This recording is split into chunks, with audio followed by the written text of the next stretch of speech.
नमस्कार। मैं हूं संजीव श्रीवास्तव। आप देख रहे हैं 4 पीएम न्यूज नेटवर्क।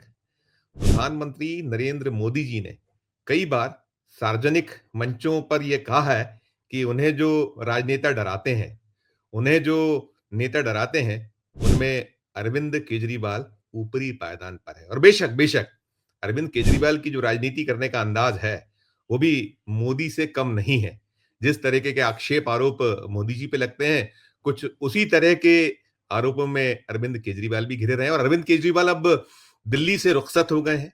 दिल्ली में उनका जो तिलिस्म था, वो टूट चुका है। भारतीय जनता पार्टी सत्ता में आ चुकी है और जो रेखा गुप्ता हैं, वो दिल्ली की मुख्यमंत्री हो चुकी हैं। और अब वे मुख्यमंत्री होने के बाद, जैसा कि प्रधानमंत्री नरेंद्र मोदी मंचों से कहते रहे थे, जो 2025 के विधानसभा चुनाव दिल्ली के हुए, उसमें वो कहते रहे थे कि जिन्होंने खाया है, उन्हें बख्शा नहीं जाएगा। और खुल गई ये फाइल।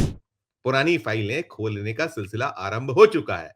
और चाहे वो शराब घोटाला हो या अन्य जो कथित घपले घोटाले अरविंद केजरीवाल राज के दौरान के, उन फाइलों पर जो धूल है वो हटाई जा रही है। और अब ये साफ नजर आ रहा है, परिलक्षित हो रहा है कि आने वाले दिनों में अरविंद केजरीवाल और उनके कुनबे की मुश्किलें बढ़ने वाली हैं। लेकिन अरविंद केजरीवाल हैं जो कुछ ना कुछ रास्ता निकाल लिया करते हैं, और उन्होंने एक रास्ता निकाल लिया है। अरविंद केजरीवाल ने जो चौथी फेल राजा की कहानी दिल्ली विधानसभा में सुनाई थी, अब यही कहानी संसद में गूंजने वाली है।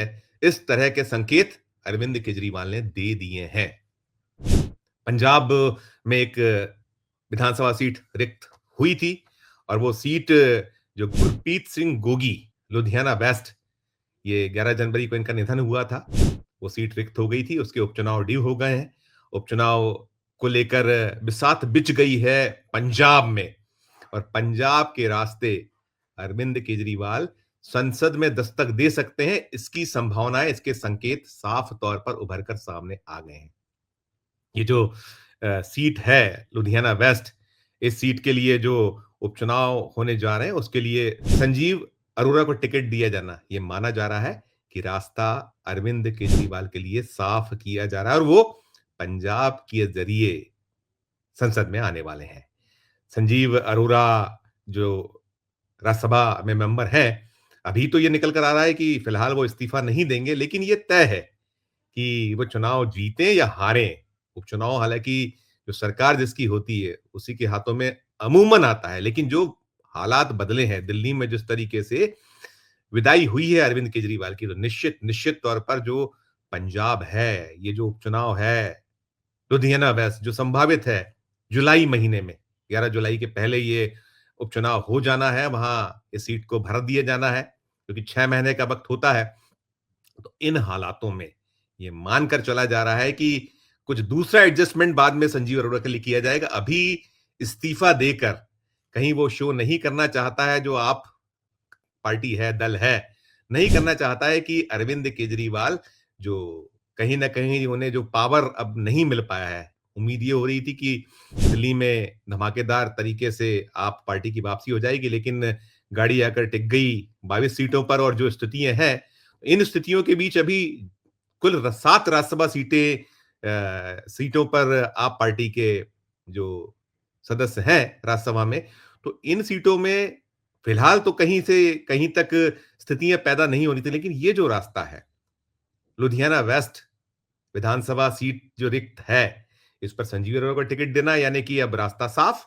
और जब अरविंद केजरीवाल संसद में आएंगे, तो निश्चित तौर पर 1 और 1 11 जैसी स्थितियां हो जाएंगी। बल्कि वो कहते रहे हैं कि एक अकेला सब पर भारी प्रधानमंत्री जी, लेकिन यहां तो स्थिति ये रही है, खुद प्रधानमंत्री मानते रहे हैं कि जो उन्हें भय होता है या जो उन्हें डर लगता है, वो अरविंद केजरीवाल हैं। यानी अब अरविंद केजरीवाल पंजाब के रास्ते। और एक सूचनाएं ये भी पहले थी, या ऐसा माना जा रहा था कि दिल्ली से रुखसती के बाद अरविंद केजरीवाल पंजाब का रुख कर सकते हैं। वहां जो मुख्यमंत्री की कुर्सी है, जो अभी भगवंत सिंह मान के पास है, तो भगवंत सिंह मान से वो कुर्सी वापस ली जा सकती है। ऐसा भी खूब चलता रहा। हालांकि अरविंद केजरीवाल आप पार्टी के संयोजक के नाते, जो देश भर में अलग अलग चुनाव होना है, अभी इस साल बिहार में चुनाव होना है, बिहार के बाद 2 चुनाव 2 अलग राज्य हैं, केरल में चुनाव है, असम में चुनाव है अगले बरस।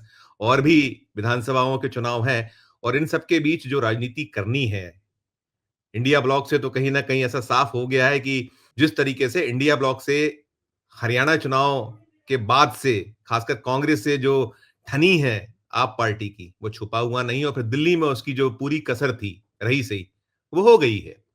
वहाँ आप पार्टी यदि सत्ता से बाहर हुई है तो उसमें बहुत बड़ा रोल कांग्रेस पार्टी का रहा है। कांग्रेस ने अपनी खोई ज़मीन तलाशने के लिए जो दिल्ली में उतारे सारे के सारे उम्मीदवार सीटों पर, तो वो कहीं न कहीं नुकसान उसका ज़्यादा हुआ आप पार्टी को।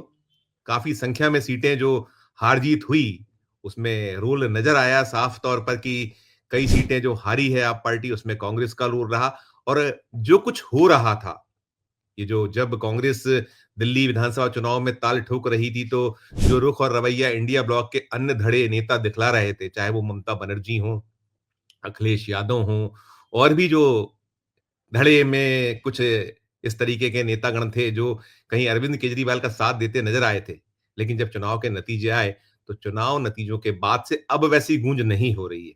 इंडिया ब्लॉक अभी जुटा नहीं है, जुड़ा नहीं है, कोई बहुत ऐसी बैठक हुई नहीं है।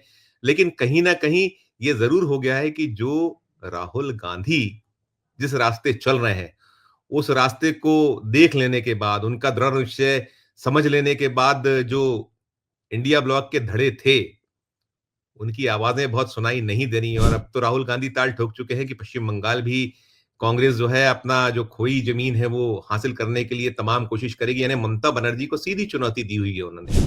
वहाँ उनकी एक यात्रा भी होने वाली है और राहुल गांधी की वो जो भारत जोड़ो यात्रा या भारत जोड़ो न्याय यात्रा जो पार्ट 1, पार्ट 2 दोनों ने ज़बरदस्त सफलता हासिल की थी और शायद यही वजह रही थी कि कांग्रेस 100 सीटों पर पहुँची।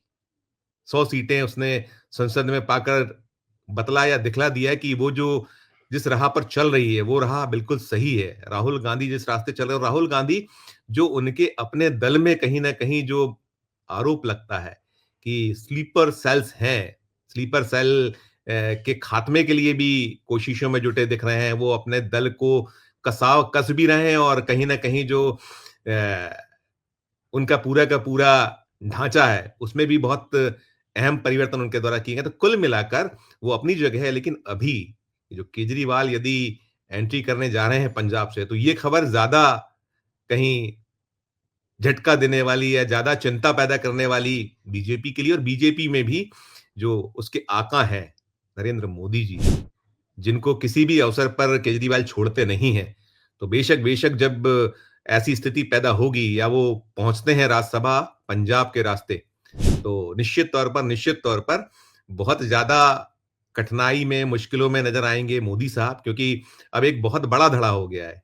जहाँ राहुल गांधी एक ज़बरदस्त दहाड़ मारते हैं, प्रियंका गांधी हैं, अखिलेश यादव हैं और भले ही जो ममता बनर्जी के दल के लोग कांग्रेस या उस तरीके से साथ नहीं आ पा रहे हैं, मन से नहीं जुड़ पा रहे हैं, उनकी अपनी मजबूरी है, लेकिन उनके भी जो बहुत सारे सांसद सदस्य हैं, चाहे वो लोकसभा हो या राज्यसभा में, उनकी दहाड़ से भी भारतीय जनता पार्टी में कपकपी तो छूटती तो इन सब के बीच और संजय सिंह खुद और बाकी भी जो आप पार्टी के सांसद हैं, वो चाहे राघव चड्ढा हों, संदीप पाठक हों, बहुत खासकर राघव चड्ढा की भी अपनी जो प्रस्तुतियाँ रहती हैं, बहुत शानदार रहती हैं, तो ऐसे सबके बीच अरविंद केजरीवाल का संसद में पहुँचना ज़्यादा मुश्किलों में जो आएगी वो बीजेपी आएगी और जो मोदी की कठिनाइयाँ हैं, वो जो वाक युद्ध होता है, उसमें बढ़ना सुनिश्चित है। इस वीडियो में फिलहाल इतना ही।